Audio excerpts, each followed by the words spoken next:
सभी प्रभु प्रेमी भक्तों को दंडवत प्रणाम। आइए आज हम फिर से श्री चक्रधर स्वामी की अनंत लीलाओं में से एक कहानी सुनते। कुछ समय व्यतीत हो जाने के बाद एक दिन भंडारेकार अस्वस्थ हो गए।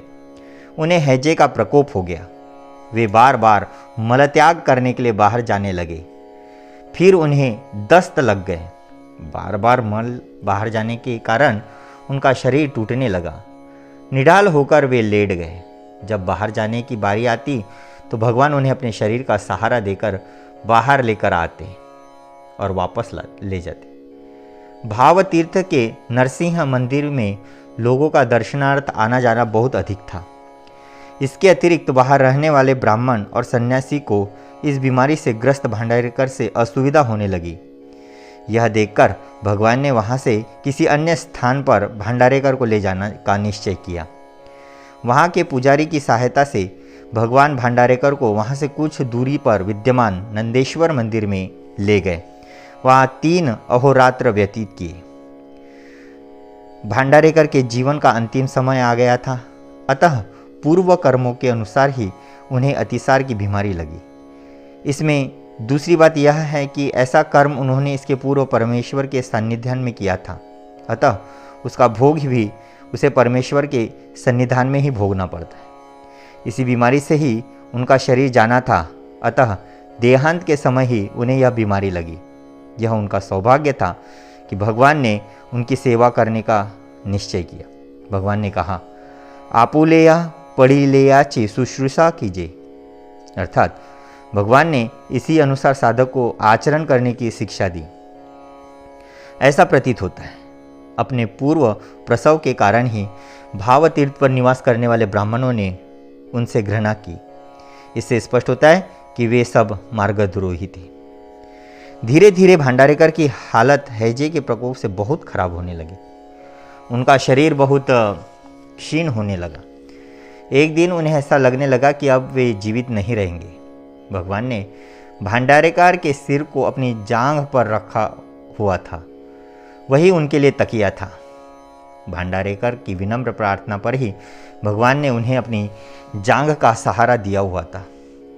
जब उनके देहावसान का समय समीप आ गया तो भगवान ने अपने अनन्य भक्त भंडारेकर को कहा, भो ब्राह्मण, आपका अंतिम समय समीप आ गया है। यदि आप चाहते हो तो हम अपने लीलादान से तुम्हारे आयु को बढ़ा सकते हैं। इसके उपरांत भंडारेकर ने कहा, भगवान, इस समय जो मुझे आपकी जांघ पर आश्रय प्राप्त है, फिर यह कहाँ प्राप्त होगा। अतः मैं नहीं चाहता कि मेरी आयु बढ़ाई जाए। अतः आपके हाथों में मेरा देहावसान हो जाए तो मैं स्वयं को सौभाग्यशाली समझूंगा।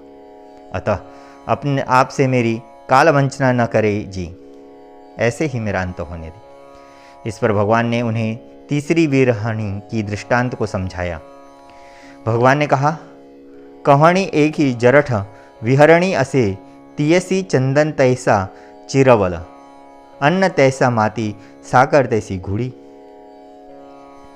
कोई एक जरठ विरहिणी थी। उसके लिए अपने पति के अभाव में चंदन का लेप कीचड़ के समान लगता था और अन्न जो है वह मिट्टी के समान प्रतीत होती, चीनी मिट्टी की धूल जैसी लगती थी। इसके बाद भंडारेकर ने भगवान की जांघ पर सिर रखे रखे उनके मुख की ओर देखते हुए अपने प्राण त्याग दिए। इसके बाद भगवान ने पुजारी के माध्यम से भंडारेकर के निर्जीव शरीर को नदी में के जल में विलीन करवा दिया। भगवान ने फिर 22 से कहा, माता, इस घटना के बाद वहाँ हम नहीं रह सके, कहीं अन्यत्र चले गए। तो प्रभु भक्तों, देहावसान हो जाने पर जब भंडारेकर के शरीर को जल में प्रवाहित कर दिया गया तो भगवान की उल्लंघनियाँ उसकी आत्मा को भगवान ने पुनः संबंध के लिए ले गई। यहाँ कालवंचना से तात्पर्य है कि परमेश्वर अवतार की लीला दान से उसे जीवात्मा को मस्तिष्क के अंतर्गत जो ब्रह्मांड के अधिष्ठाता में विद्यमान चंद्र सूर्य के संपुट में देवता ले जाकर रख देती है। उससे उस जीव को मृत्यु के बाद ले जाने वाले सभी देवता देख नहीं पाते। यहाँ परमेश्वर का सामर्थ्य इस कार्य को सिद्ध करता है। यह भगवान का विज्ञान सामर्थ्य है। तो आज की यह कहानी को हम यहीं समाप्त करते हैं।